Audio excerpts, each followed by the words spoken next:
classroom activities. So for the second point, it focuses on Malaysian Form 3 students where communication skills are essential for everyday use. Technically, English is not only for them to use in exams but also in their daily life when they communicate and also they change information between one another. So it's very essential. And the activity is designed to move beyond grammar memorization and encourage meaningful real-life interaction.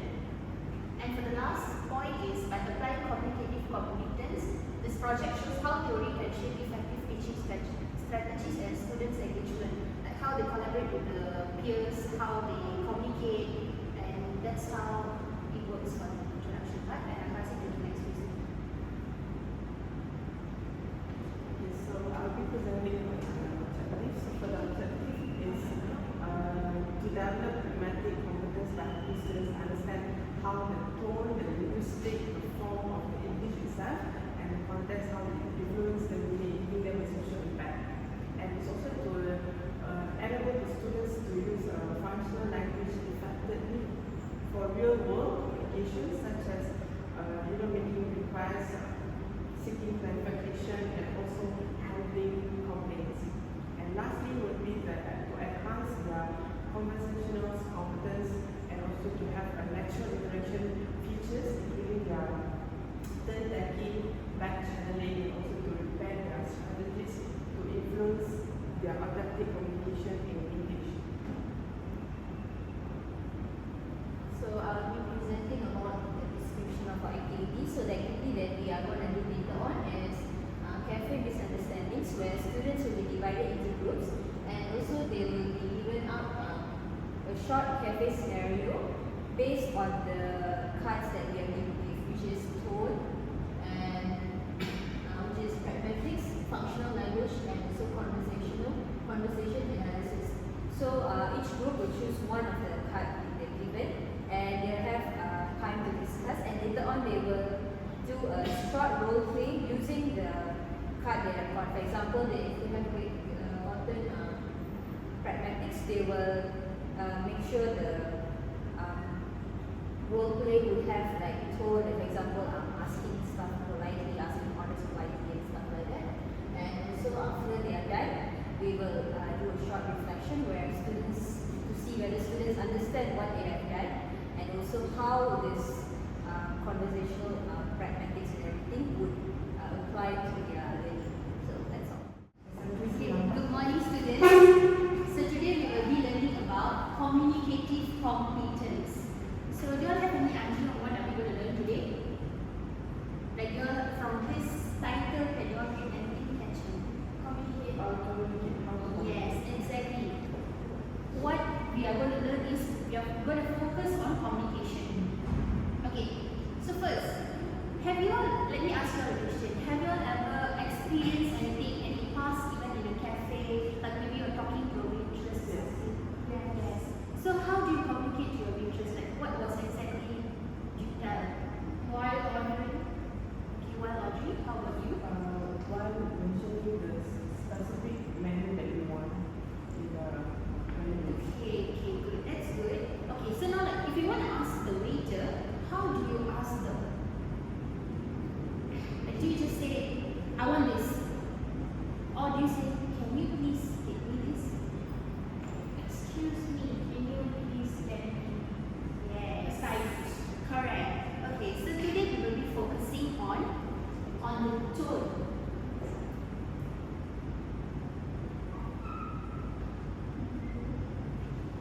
So tone matters a lot, like how we speak to a person. There's two types of tone, where you can be soft and you can be annoyed. For example, in a soft tone you say, can you please help me get a napkin? But in a harsh tone, you would say, get me a napkin, I want it now, right now. So can you see the difference? One is you being rude and another one is you being polite. So that's for the introduction of our lesson, and now we'll move on to the activity. Okay. So far, do you have any questions? No. I already have given you the task, right? You're going to focus on tone, so I will give you time to discuss, and later on you can come in front and we can start moving. Okay?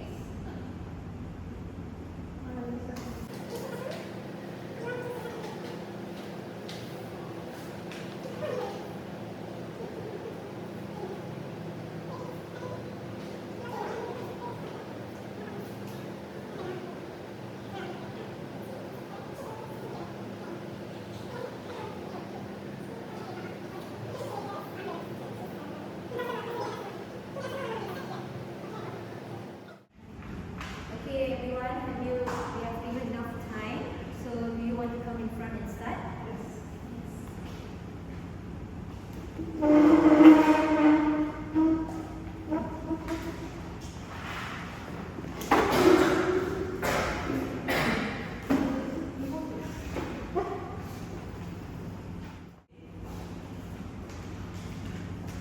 Miss, good morning. What would you like to have for today, Miss? Can I take a minute? Oh, yes, sure.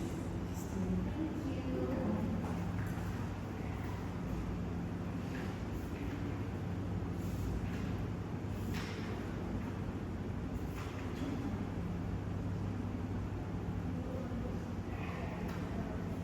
Can I just have another one? Yes, Yes.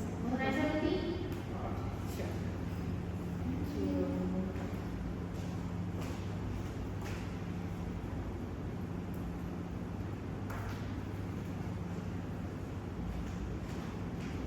Hi Miss, please follow the letter and to be for my assignment.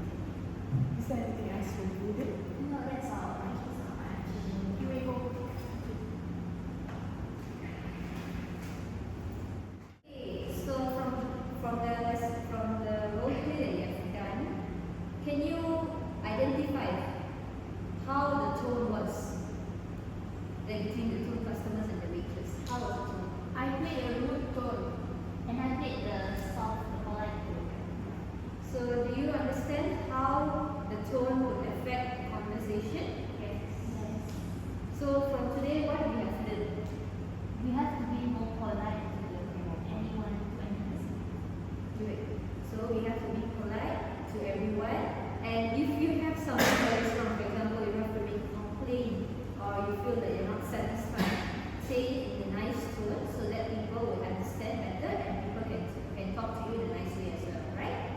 Okay. So that's all for today. If you have, do you have any questions? So that's all for today. So now we will be looking at the link to the SLE theory. For first, we have communicative competence, which is the activity that we did just now emphasize on meaningful communication rather than isolated grammar drills, where we were practicing on speaking skill more. So students practice using language that is appropriate to context, purpose, and also the audience. Learners develop grammatical, social-linguistic discourse and strategic competence through real-life interaction. That's why we chose to do role play for the activity. Second one is the pragmatics and functional language, which is students learn how the tone, the context, and intention influence meaning in communication. The activity that we just proposed just now, learns to real world language functions such as requesting, apologizing, and also complaining. So I played the rude tone and Divi played the soft tone, so we could see how the difference between the tone as played in the role play just now. And the last one is interaction hypothesis, which is student engage in turn taking, prepare a strategy, and back channeling reflection, authentic with conversational patterns. Interaction provides opportunities for comprehensible input and output, supporting language development. That's all from me, and I'll pass to the next. So this project successfully has linked second language acquisition theory with practical classroom activities. So it shows how theoretical concept can be applied directly in real teaching classroom. Like for example, just now we had the role play where students they exchange dialogue, and in exchanging the dialogue they could see how the tone changes and how they could reply to a person. So by using pragmatics, discourse features, and conversation analysis, the activities help to improve students' communicative competence rather than focusing only on grammar. Besides grammar, there's also many things that they should focus on when it comes to communication. Not only grammar, but besides that, as we learned just now, is tone. So these activities were designed to be engaging and to reflect natural communications, which encourage active participation from students. So through this entire project, I learned how theory influences teaching decisions and why learner-friendly tasks are important for effective language learning. So overall, the project showed the language learning becomes more meaningful when activities have clear objectives and real communicative purposes. So that's all from us today. Thank you.